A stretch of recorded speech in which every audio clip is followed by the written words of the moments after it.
Alors, aujourd'hui, nous allons voir comment gagner sur terre battue, la quatrième et dernière partie. On parlera dans cette partie du jeu de défense, du jeu d'attaque. Alors, la terre battue avantage le jeu défensif. On va voir comment vous allez pouvoir surexploiter votre jeu de défense sur terre battue. Si vous êtes un joueur de tempérament offensif, service volé, puncher, serveur, l'attaque est possible sur terre battue, même si elle est plus difficile que sur des surfaces plus rapides. Mais en fin de vidéo, je vous donnerai 4 astuces pour pouvoir exprimer votre jeu offensif sur cette surface. N'oubliez pas de me mettre un pouce si mes vidéos vous plaisent et si vous souhaitez m'encourager. Ça me rend un réel service pour mon référencement, croyez-moi. Si vous n'êtes pas déjà abonné à ma chaîne, je vous encourage à le faire. Surtout si vous ne voulez pas rater la prochaine vidéo. On a vu que sur terre battue, comme sur toutes les autres surfaces, en fond de cours, ta meilleure défense, c'est ta longueur de balle. Alors si tu envoies une balle un petit peu plus raccourcie, eh bien, il faut te préparer à te mettre en mode défense. La seule exception à ça, c'est si tu joues contre un défenseur compulsif. Souvent, ils sont très durs à battre, pourtant, sur terre battue. C'est paradoxal, mais tu vas envoyer une balle courte et il ne va pas l'exploiter. Il va te renvoyer une balle longue pour prolonger l'échange. Ça, c'est une autre manière une autre stratégie, on va dire. En défense, le jeu de défense sur terre battue est valorisé par rapport aux autres surfaces qui vont être plus rapides. Pourquoi? Parce que le rebond va être plus haut et la balle va être freinée. Donc tu vas avoir deux facteurs qui vont te permettre d'aller chercher beaucoup plus souvent les attaques adverses. Et grâce à la faculté que tu as de glisser en boule courte, tu vas même pouvoir remettre des balles impossibles, remettre une chandelle et remettre les compteurs à zéro. Tu vas avoir plus de temps pour t'organiser en défense par rapport à des surfaces plus rapides. Et tu vas avoir surtout plus le temps techniquement d'aller lifter la balle. Balle plus haute, rebond plus haut, balle freinée, eh bien plus de possibilités de lifter la balle. Le lift qui va être très intéressant en défense sur terre battue, on va le voir.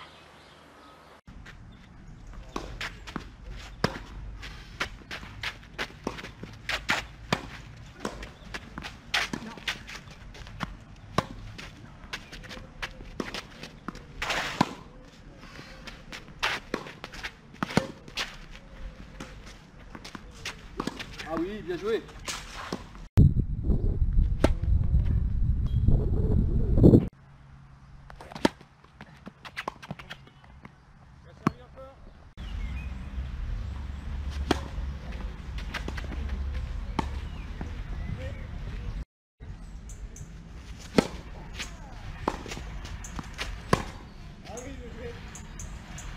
Que faire si vous êtes débordé en fond de cours sur terre battue? Donc là, vous êtes vraiment derrière la ligne de fond de cours et votre adversaire a joué une balle. Vous étiez plutôt de ce côté-là et il va vous obliger à courir et à aller chercher une balle de l'autre côté. Le meilleur coup, ne vous cassez pas la tête, le plus simple, c'est de remettre long croisé. Alors c'est pas un coup qui va vous faire gagner le point. Mais en fait, c'est le coup qui va être le plus compliqué pour votre adversaire. En effet, si en admettant que vous tentiez un long de ligne un petit peu désespéré, donc ça, il n'y a pas beaucoup c'est pas un coup pourcentage. Vous allez faire beaucoup d'erreurs. Vous allez passer à l'endroit où le filet est le plus haut. Et surtout, si votre adversaire est dessus, eh bien, il va renvoyer une balle croisée dans l'espace libre et ce sera plus facile pour lui que si vous faites un croisé long, croisé haut. Il va être obligé, s'il veut poursuivre son attaque, de jouer un long de ligne. Jouer un long de ligne, ça l'oblige à faire un changement de direction. C'est plus compliqué, tout simplement. Si vous êtes franchement débordé, vous êtes en boule course et vous allez rattraper la balle en faisant même une glissade, eh bien la meilleure solution c'est de faire ce qu'on appelait dans le temps une chandelle, c'est-à-dire une balle très haute. Si vous êtes en extérieur, il n'y a pas de limite. Donc de préférence croisé pour avoir le maximum de, de sécurité. Et si votre adversaire ne monte pas au filet, c'est un coup qui va remettre les compteurs à zéro. C'est-à-dire que vous allez passer d'un coup où vous allez être complètement débordé, complètement dominé, archi-dominé, à une situation où vous allez neutraliser votre adversaire. Et ça, il y a des spécialistes qui sont capables de le faire plusieurs fois au même point et de nombreuses fois dans un match. Et des grands défenseurs peuvent gagner des matchs comme ça. Ils ne dominent absolument pas leurs adversaires dans l'échange, mais ils font craquer leur adversaire justement en multipliant les coups de neutralisation. Donc n'hésitez pas à utiliser vous-même ces coups de neutralisation.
Maintenant, que faire si votre adversaire monte au filet? Eh bien, j'ai déterminé trois solutions, trois situations. Ça dépend tout simplement du temps dont vous disposez. Alors, le premier cas, c'est vous avez le temps. Votre adversaire a fait une attaque peut-être un peu courte ou il est en retard sur son replacement.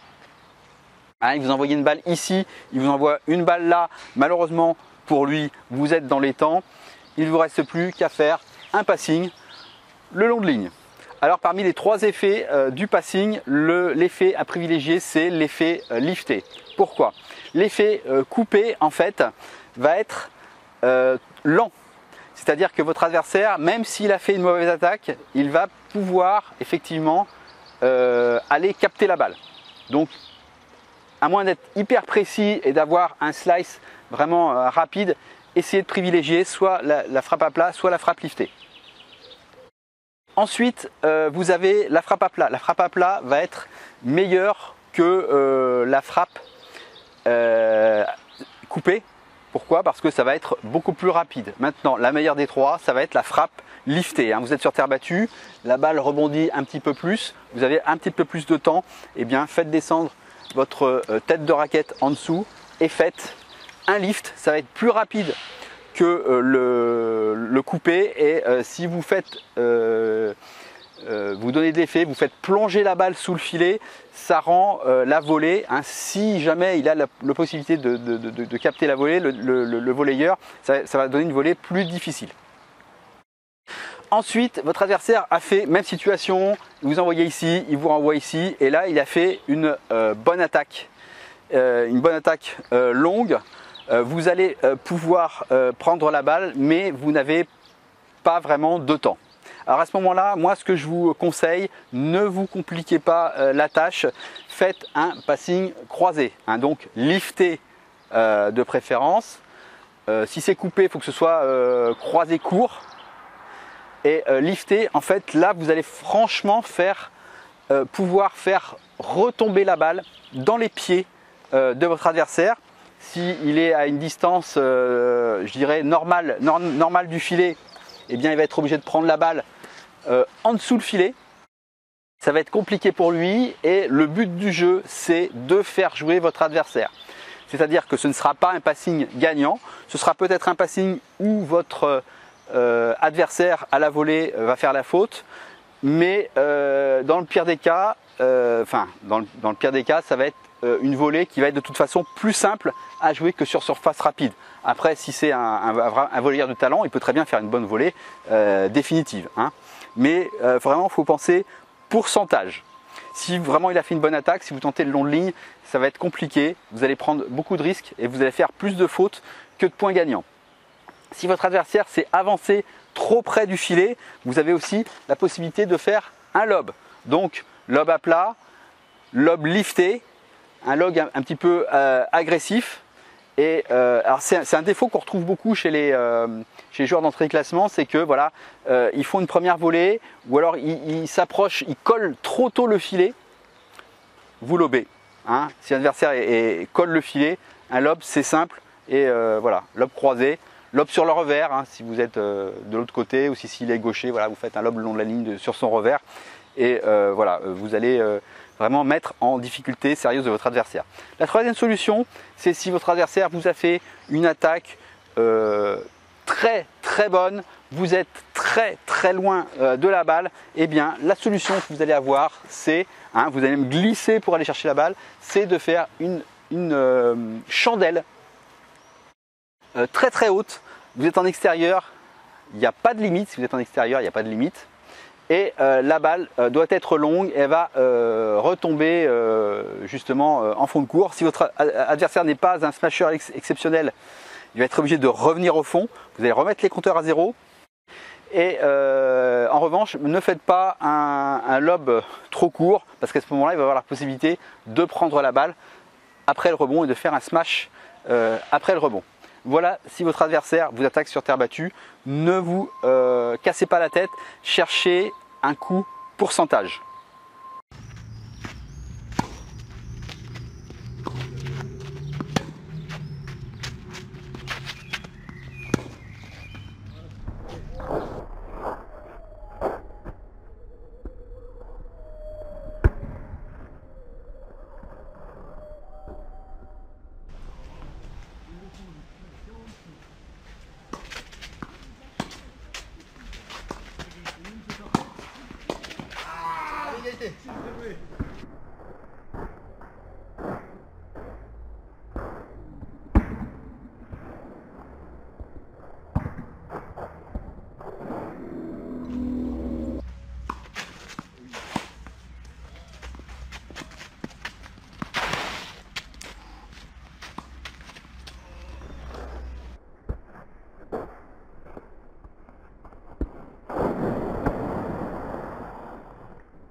Les 4 règles pour jouer le jeu d'attaque sur terre battue. Le jeu d'attaque est plus difficile sur terre battue que sur surface rapide.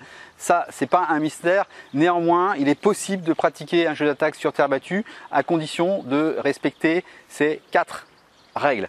La première règle, ça va être de suivre vos bonnes attaques au filet systématiquement. Si vous avez débordé votre adversaire, vous êtes un puncher, eh bien terminez vos points au filet.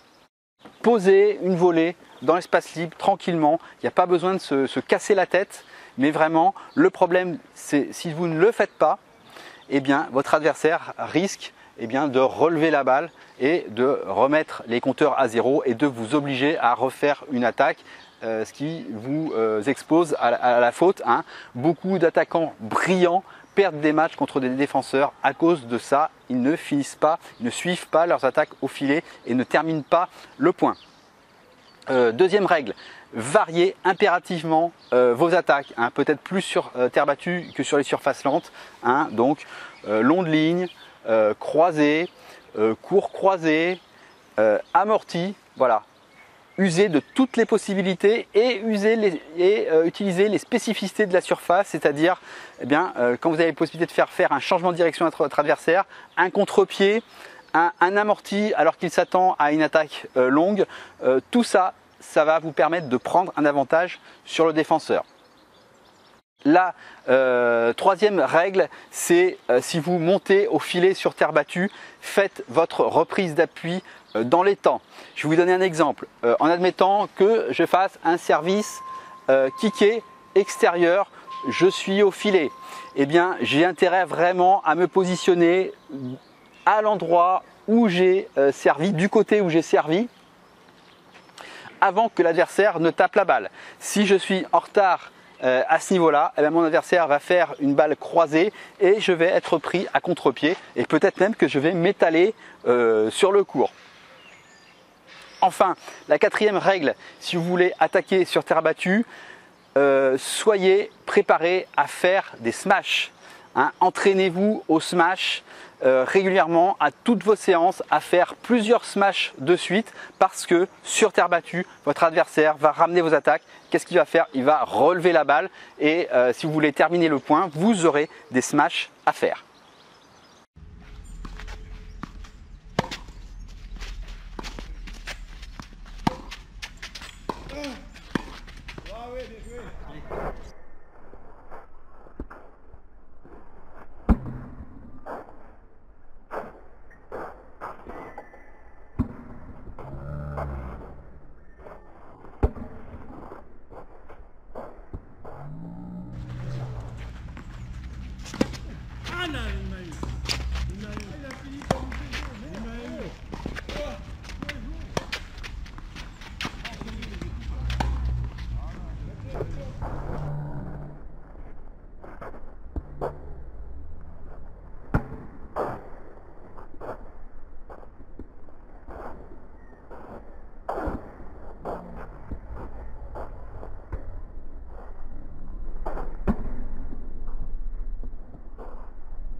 Pour terminer, quelques mots sur le service et le retour sur terre battue. Alors en ce qui concerne le service, il y a une croyance selon laquelle le service est un coût moins important sur terre battue que sur les autres surfaces. C'est complètement faux.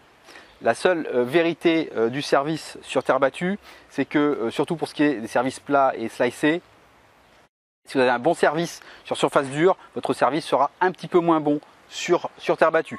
C'est-à-dire que si vous faites 2 services gagnants par jeu de service sur un jeu de service sur une surface rapide, sur terre battue, vous en ferez peut-être 1 ou 1,5. Si vous avez un bon service, ne bradez pas votre première balle, ne faites pas des premières deuxièmes, faites des vraies premières balles et prenez un avantage sur votre adversaire. Je pars du principe que vous avez une bonne deuxième balle.